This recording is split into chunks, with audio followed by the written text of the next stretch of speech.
Hadirin sekalian, saat ini sektor pendidikan dapurnya dipegang oleh dua pihak, di mana pihak yang pertama adalah para guru serta pihak-pihak lain di sekolah dan beserta jajarannya. Mereka merupakan ahli-ahli di bidangnya, yang mana para tenaga pendidik ini telah menempuh pendidikan untuk mengenyam ilmu sebagai guru, lalu mereka telah mendapatkan validasi, dalam hal ini merupakan ijazah yang membuktikan kredibilitas mereka sebagai guru. Dan pihak-pihak sekolah atau tenaga-tenaga pendidik beserta jajarannya ini berkolaborasi, bekerja sama dengan pemerintah selaku pemangku kebijakan dalam hal konstitusi dan lain sebagainya. Sehingga saat ini kami rasa yang mengurusi dapur sektor pendidikan itu dirasa sudah cukup. Apabila ada hal-hal yang memang perlu diperbaiki di sektor pendidikan, kami rasa cukup saja koreksi apa yang perlu diperbaiki tanpa perlu mencampur adukan pihak-pihak yang bukan ahli di bidang pendidikan untuk ikut mencampuri urusan dapur sektor pendidikan ini. Dalam hal ini adalah organisasi masyarakat. Organisasi masyarakat yang esensinya memiliki fungsi sebagai kontrol sosial secara informal tentunya. Kami rasa tidak memiliki urgensi apapun untuk ikut mencampuri sektor pendidikan. Ada banyak cara lain dapat ditempuh oleh ormas dan pemerintah untuk sama-sama berkontribusi dalam peningkatan layanan pendidikan. Assalamualaikum warahmatullahi wabarakatuh. Nama saya Tiffany Alfira Herdiana dari jurusan Ekonomi Pembangunan 2017 Fakultas Ekonomi dan Bisnis. Terima kasih kepada para dewan juri yang telah mempersilahkan saya untuk berbicara di kesempatan kali ini. Sebelum saya memaparkan argumen dan argumentasi saya ingin memberikan dua sanggahan untuk dua argumen dari tim lawan. Sanggahan yang pertama adalah terkait argumen mereka yang dinyatakan bahwa ada beberapa manfaat yang dapat dirasakan oleh ormas. Yang pertama adalah manfaatnya merupakan ormas memiliki kesempatan untuk membantah persepsi masyarakat yang buruk yang selama ini telah disematkan kepada ormas. Dan yang kedua, adapun apabila memang ada oknum-oknum ormas yang sesuai dengan stereotip yang sudah disematkan kepada mereka, dengan adanya program ini, ormas menjadi lebih tercambuk, memiliki motivasi untuk memperbaiki kinerjanya, sehingga persepsi yang sudah disematkan pada masyarakat itu dapat terbantah, pun ormas dapat lolos seleksi untuk ikut dalam program ini.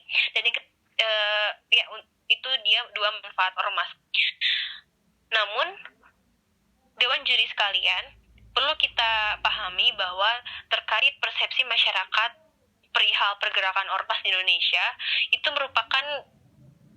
bukan merupakan kewajiban pemerintah untuk menyediakan wadah pembuktian bagi ormas untuk membuktikan bahwa persepsi tersebut salah. Apabila ormas memang ingin membenarkan mengkoreksi persepsi masyarakat terhadap mereka, cukup menggunakan sumber daya mereka yang sudah dimiliki dan melakukannya tanpa campur tangan dari pemerintah. Lalu argumen yang kedua adalah terkait manfaat bagi pemerintah, yaitu pemerintah dapat memiliki bala bantuan yang lebih banyak untuk meningkatkan kualitas layanan pendidikan di Indonesia, serta pemerintah memiliki lebih banyak kontrol yang lebih luas terhadap ormas dengan adanya kolaborasi ini. Namun lagi-lagi perlu kita ketahui bahwa bala bantuan yang lebih banyak dalam hal ini kepentingan yang lebih banyak hanya akan memperkeruh politik dalam program ini. Dan perlu diingat juga bahwa di masa pandemi ini bukanlah masa yang tepat untuk pemerintah neko-neko dengan inovasi yang sudah ada, dengan inovasi yang akan diberikan kepada masyarakat. Apabila pemerintah memang ingin ormas untuk berkontribusi dalam pelayanan pendidikan di Indonesia, ada banyak cara lain yang dapat ditempuh, misalnya dengan ormas menggalang dana untuk kemudian membelikan sumber daya teknologi yang dibutuhkan masyarakat yang terdampak COVID-19 dan membantu masyarakat yang memang kurang mampu ini untuk mampu mengenyam pendidikan secara utuh lewat daring sebagaimana mestinya.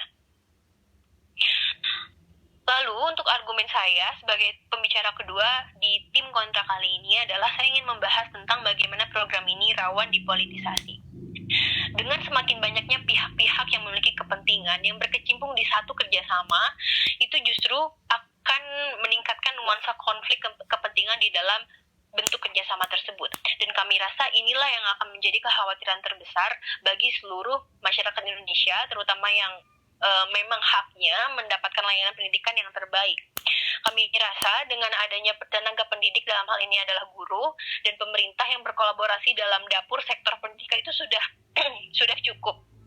Apabila kita membukakan jalan bagi ormas untuk berkecimpung dalam hal ini, justru akan semakin banyak memangku kepentingan dan akan semakin sulit juga untuk kita membuat keputusan-keputusan pendidikan ke depannya, karena semakin banyak kepala yang perlu kita kepala yang dibelakangi oleh motivasi politik tertentu yang perlu kita pertimbangkan lagi.